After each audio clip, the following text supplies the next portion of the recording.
Hello, my creative friends. Welcome. It is Allison, the Caffeinated Creative, once again. And today I'm going to do a journal with me, and I really hope you come along. But first, before we jump into the journal, I want to show you what we're documenting. And it is dun dun dun dun, the Starbucks Reserve Roastery. That is right. I live in Chicago. Downtown Chicago is home to the largest Starbucks, and it is quite fancy if I do say so, and I finally made it. So this day I am documenting this exact trip. What you're seeing is the inside of the roastery. Each floor has its own purpose. The top floor is a cocktail bar, and the third floor has fancy coffee brewing methods, including this one, which is what I got. It's called the siphon brewing method. I have never seen it before. It was amazing. Highly recommend. Now back to the journal. But before I start actually creating with you, fun little Easter egg moment for you. At the end of this vlog, you get to see a little bit more coffee fun. Get excited. Oh my gosh. Okay, so what did I just do? Basically, I print off from my printer on clear matte label paper, which I link in the description, the pictures that I took during the excursion. I printed it off on clear matte label paper, and then I actually stuck it down on white sticker paper because I didn't want it to be see-through. So that's what you see me there, is that piece. And now I'm taking watercolor to create my background. So basically, very, very simple. I'm just taking this watercolor palette that I actually really love. I've been using it nonstop. I got it on Amazon, and just putting a little bit of water on my page and using a few different colors of brown, because as I wanted to make this a true homage to coffee, I thought, what better way than watercolor, because it gives that sort of coffee-esque effect, but legitly with actual art supplies. One of the things I love about Hobonichi paper is that it takes water so well, which I've said in the past, but I feel like I want to acknowledge it yet once again because, man, I love this paper. So just moving the color around, using a little bit of water here and there, nothing too hard or crazy. But one of the things I did do with this background is I let it dry naturally. So with watercolor on the Hobonichi paper, if you use a dryer, it totally works. It turns out great. But I find if you just actually let it dry like all by itself, some of the uniqueness of the water comes through a little bit more, like the pools and the different gradients of color. Now what you see me doing is taking a Ken Oliver color burst, and in just some of the places where there's a lot of water, I just put a tiny bit of the color burst.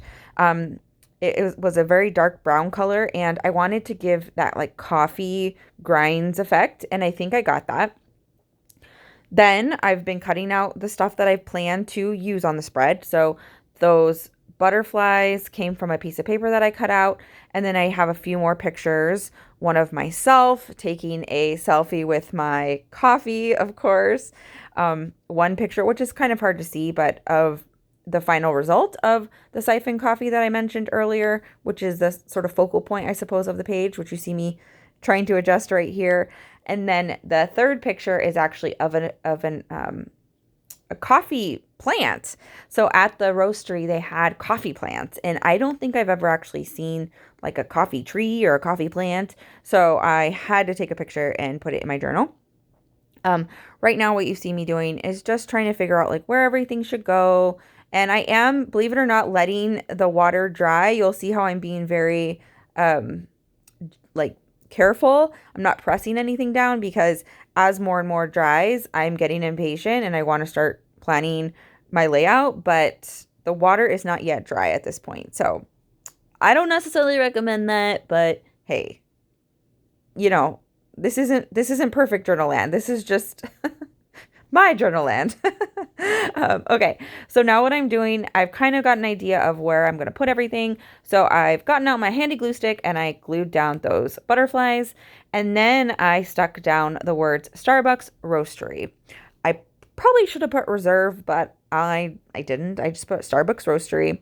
And I'm using just plain old alpha stickers to do that, which you see done now. I'm also, now that everything's dry, I just stuck down the picture of the siphon coffee. So the siphon coffee is just, it's such a neat experience.